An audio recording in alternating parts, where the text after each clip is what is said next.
পুলিশের মতো ক্ষমতা প্রয়োগ করতে পারবে বিভিন্ন শপিং মল সহ আবাসিক এলাকার সিকিউরিটি গার্ডরাও। গ্রেপ্তার করার ক্ষমতাও দেয়া হবে তাদের।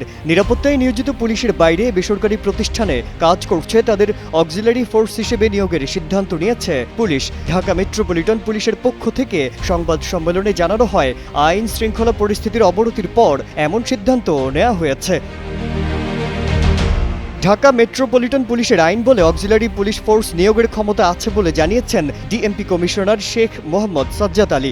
বলেন, সে অনুযায়ী অক্সিলারি পুলিশ ফোর্স হিসেবে যারা প্রাইভেট নিরাপত্তার দায়িত্বে আছেন তাদের নিয়োগ দেওয়া হবে। এই ঈদে জামা জুতো অ্যাক্সেসরিজের ডিসকাউন্ট।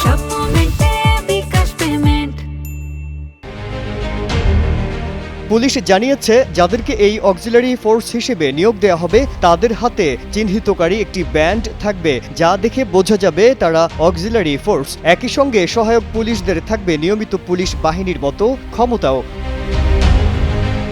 ডিএমপির মিডিয়া বিভাগের ডিসি তালেবুর রহমান গণমাধ্যমে বলেন, অক্সিলারি ফোর্স নিয়োগ দেওয়ার বিষয়টি প্রক্রিয়াধীন। নিয়োগ পাওয়ার পর তারা পুলিশের সাথে একই সঙ্গে কাজ করবেন। রোজা ও ঈদ উপলক্ষে রাজধানী ঢাকার আবাসিক এলাকা ও বিভিন্ন মার্কেটে নিয়োজিত বেসরকারি নিরাপত্তা কর্মীরা অক্সিলারি পুলিশ ফোর্স হিসেবে কাজ করবে বলে জানিয়েছেন ডিএমপি কমিশনার শেখ মোহাম্মদ সাজ্জাদ আলী।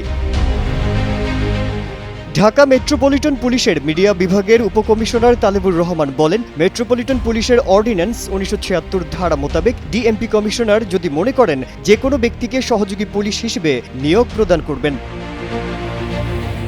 মাজহারুল আলম, কালের কণ্ঠ।